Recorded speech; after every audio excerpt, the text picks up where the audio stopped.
Now it's time to hear the stories of Utes in their own words. This is Utes Insider presented by Pepsi. Here's your host, Mike Legasholt. Hi again, everyone, and welcome to the show. It's being brought to you by University of Utah Health. With 16 convenient neighborhood health centers, we have a game plan for your family's health. Visit uvuhealth.org today. Well, as we know, February is Black History Month, and Utah Athletics has organized a series of activities around that. We've shared stories on UtahUs.com and social media as well. And to wrap up the month, I wanted to turn this podcast over to some of our own student athletes. We formed a group called the Utah Group, which stands for United Together Against Hate. And the members have participated in reading a book entitled Between the World and Me. And the book is written by Ta-Nehisi Coates, who's a well-known Black writer, and this book was written as a letter to his son that discusses race relations in America. We have 4 student athletes hosting the show today. They are Zoe Weatherington of volleyball, Lebar of track and field, Haley Farrar of soccer, Miki Suguturaga from football, and I'm excited to do this. You know, so many of our fans know our athletes for what they do in competition, but when you spend time around them, you're also reminded just how our student athletes are so much more than just athletes. They are bright young adults from a wide range of backgrounds. They are at a time in their lives when they are really starting to form their own ideas about our world, what things they like, what things they maybe want to see change. And this generation has been big on not just accepting the status quo and really having some deep conversations about things. So I'm excited to step aside and listen to their conversations with you. A discussion about the book, Conversations On Between the World and Me, when we come back in just a moment. To hear more episodes of this show and other Utah Athletics podcasts, search for them on iTunes, Spotify, and YouTube. Now back to more of Utes Insider presented by Pepsi. Okay, hello. I am Zoe Weatherington. I am a sophomore. I'm on the volleyball team, and I am an exec for Utah Group.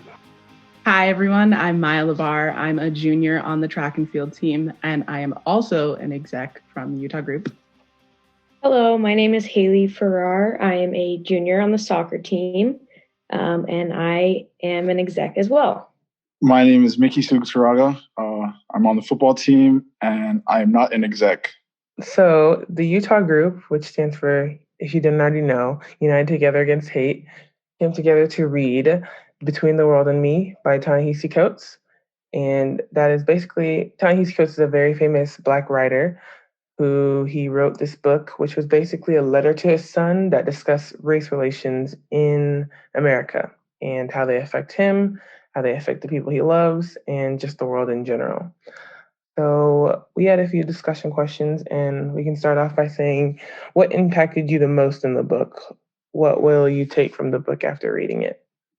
I feel like there's so much to say as far as what impacted me in the book. I'm sure other people feel similarly.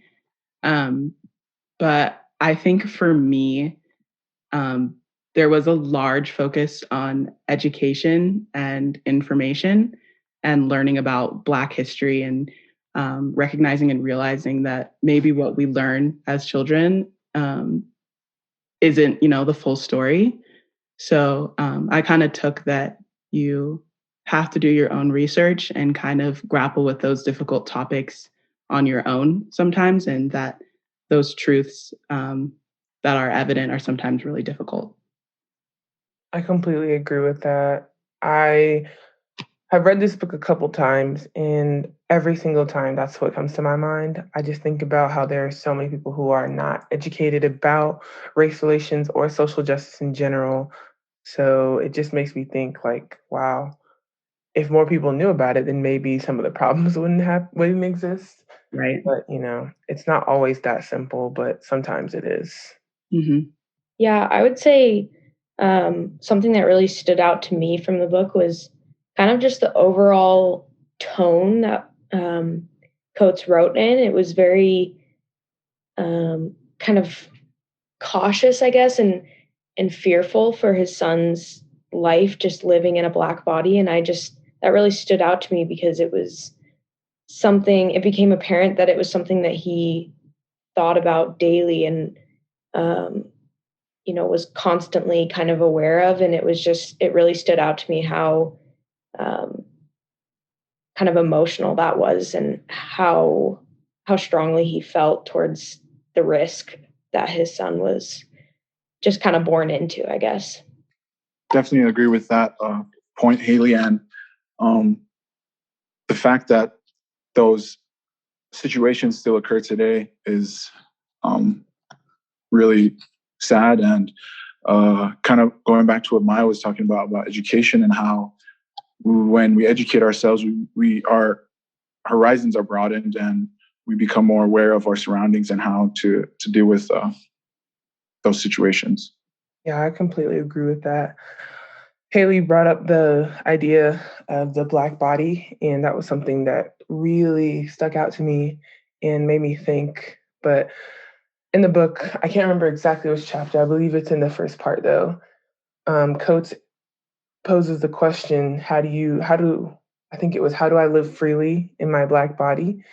And that was something that like hit me, or just I think it was just how do I live in my Black body or survive or something to that nature. And it hit me and I was like, wow, like how do I live in my Black body? Because like Haley said, there isn't a day, well, about what Coach said, there isn't a day that goes by that I'm not reminded of kind of my place and social stature in our society. Yeah, I completely agree with that, Zoe. There's actually a quote on page 33 of my book where he says, "Our world is physical. Learn to play defense. Ignore the head and keep your eyes on the body." And I think that speaks a lot to, the fact that I also can't go a day without thinking about my Black body. And I think that sometimes people forget that a lot of us are conditioned to be on the defense when thinking about our bodies and thinking about our lives and our, in the day to day. And that can really have an effect on you. So that was just something that I really connected to in his writing as well. Yeah, for sure. Something that along those lines, but not to, keep harping on that, but like I could answer that question so easily. I feel like I live when it comes to race relations, like in my Black body, I definitely live very cautiously. There's always things that I'm on edge about, or, when I walk into a room, it's always just like a reminder of, hey, you have this place on the earth, and that's how it's going to be until others change and until you know, educate yourself. Like there's no way to automatically make yourself comfortable sometimes in a setting where you're the only person that looks like you, if that makes sense. But yeah, that's just something I thought about. But we have another discussion question, which is, how do you understand the quote, "Race is the child of racism, not the father," and how it relates to racism?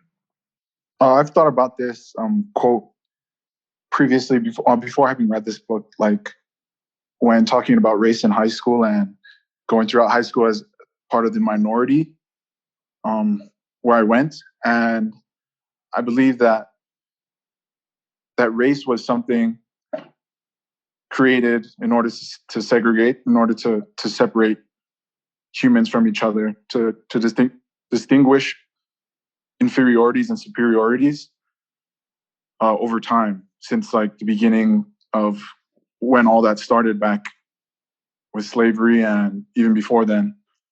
Just looking at the color of your skin and the place that you come from as a certain way to specify who you are and your social class,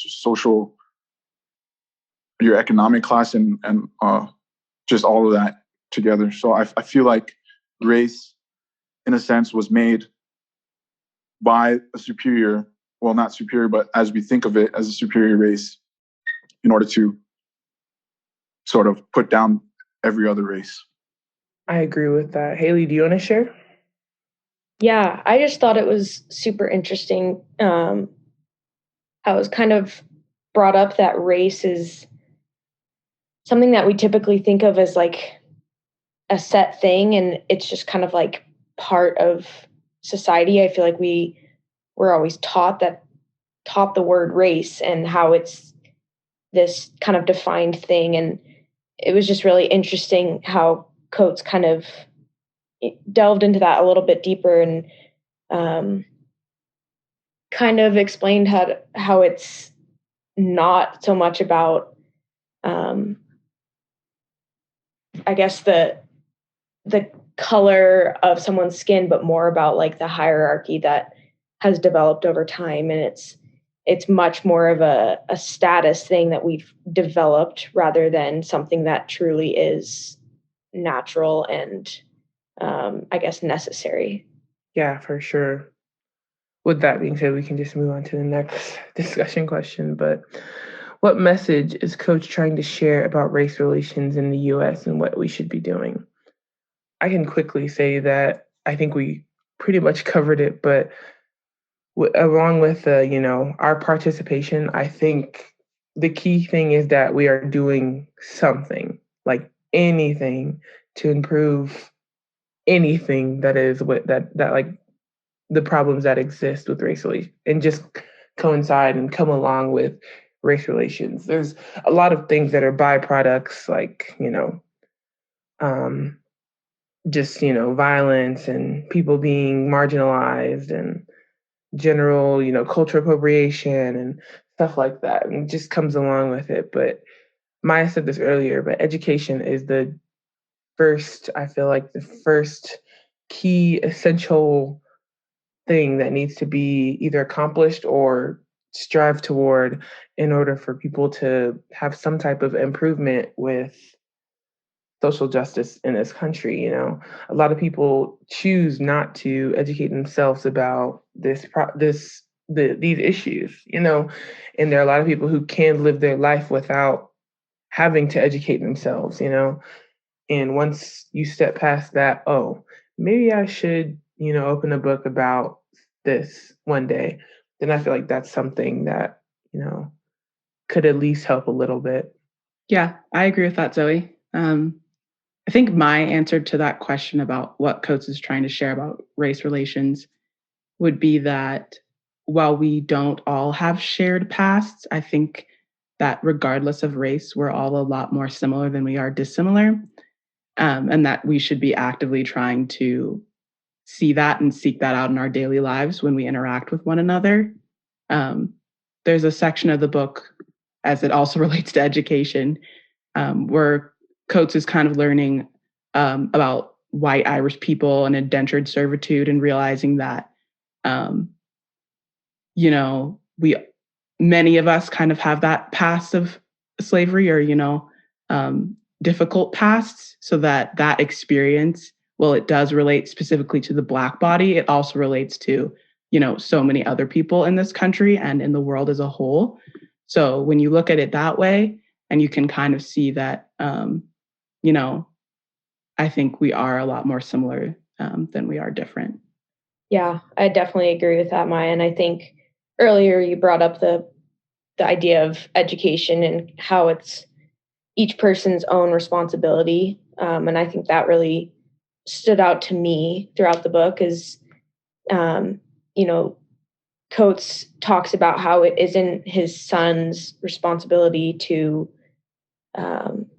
change everything about the world, but he has to just learn how to exist in his struggle. And I think that stood out to me because I recognized it's not on the responsibility of Black people to educate those around. And for me, as a white person, I do have privilege, and I think it's important for me to really recognize that and make the choice to educate myself and not just live in silence and, live with my privilege, really use that to educate myself and become an ally. Something Maya was talking about with the similarities and how we tend to look at our differences more than how we are similar. There's an exercise that we do on the football team where we have all the young guys stand up and look at a bunch of pictures of a Black man, a Polynesian man, a white man, and then a disabled man. And they try to discern the differences and the similarities between themselves and those people in the pictures. And every time it's always different. It's always the,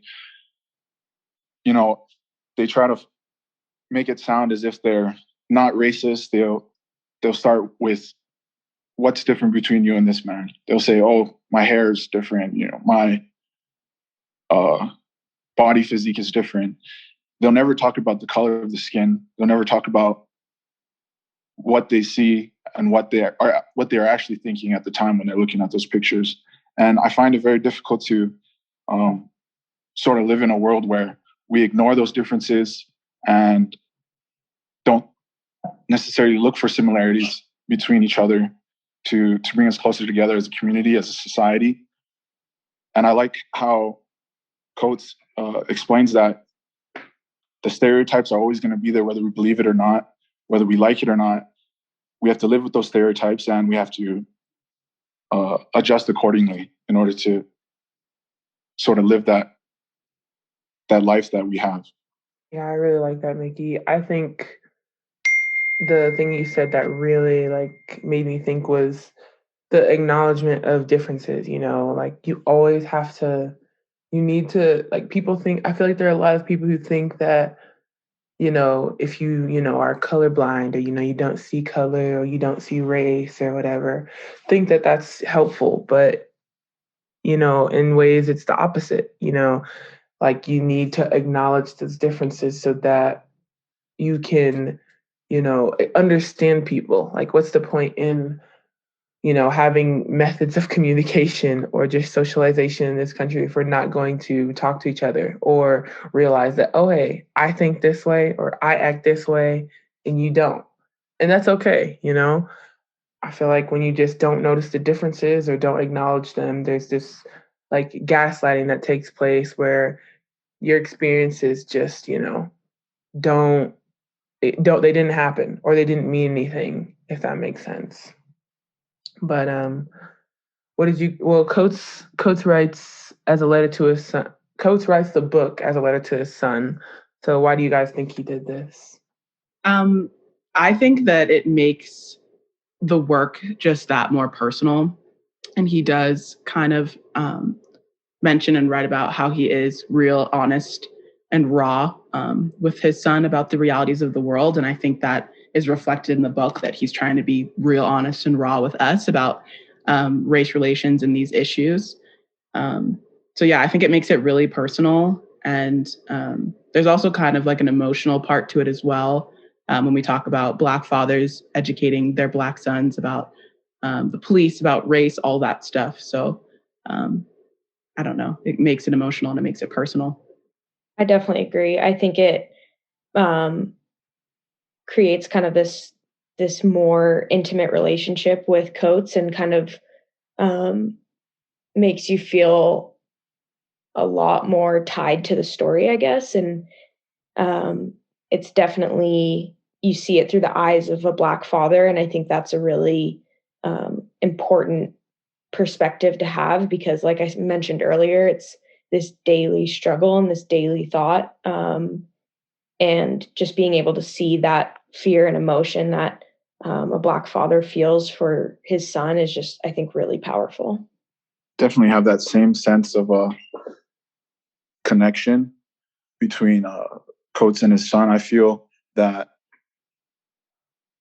as well as his parents, when he talks about how his father would beat him and his mother would hold his hand very tight crossing the street, he would feel that sense of care after having experienced it, not during the moment, obviously, but after having experienced it and educating himself, he definitely feels the same way that his parents did and wants to share that with his child and maybe the rest of the world as it can be applied.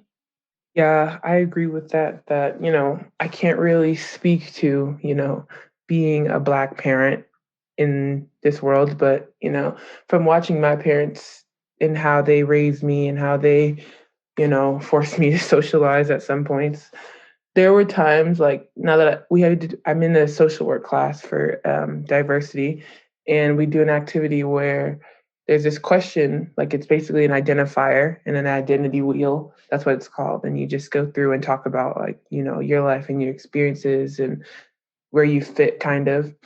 And there's a certain question that goes, when did you realize that you were a part of, this identity? Or basically, it was talking about race. So when did you realize we were Black? And I was like, wow, I've never really thought about it like that before, because I don't think, there was a time where I didn't realize it. I was born in South Carolina, but I moved to Indiana for a while, and there I completely noticed that I stuck out like a sore thumb, and I just wasn't really the norm, or I didn't look like everybody else, and frankly I wasn't treated like everybody else either, and to make to think about how, like, what would my dad say if he wrote a book to me? He'd probably say the exact same thing that Coates said, that there's a struggle and you have to figure out by yourself that this world isn't going to treat you the same, but you can't let it limit you. And you have to figure out the value of your life and all of this stuff, which other people don't usually have to do or don't usually feel the need to do. And I just thought that was interesting. But did you guys want to add anything to that? Yeah, I was just thinking about something with that same idea of growing up and feeling sort of left out. Going back to what I mentioned earlier about going to a school where I was not necessarily the minority, but I wasn't the what do you call that? The bigger group of people. Majority group, yeah. But having experienced that and understanding that those stereotypes exist and understanding that, you don't have to live by those stereotypes definitely helped me progress further than I think I would have if I didn't attend that particular school. And even now, I feel the need to sort of stick out as opposed to being mainstream and going with the flow and kind of doing things that normally my race as a Polynesian man wouldn't do per se. Yeah, I completely agree with that. But yeah, I think there are a lot of things that we can take away from Coates' book. There are so many like subtle things and emphasize things that that gives you a lot to think about and about your place in the world as just an individual in general. But yeah, there's not anything else. Does anyone else want to add anything? Yeah, I would add that I would highly suggest that if you haven't read this book, that you go read this book. It might be kind of a difficult jumping place to start if you've never read anything like this before. But I would encourage it. I think that if you keep an open mind and you're seeking to learn and to educate yourself, this is a great place to do that. And yeah, I hope you guys agree. I definitely agree.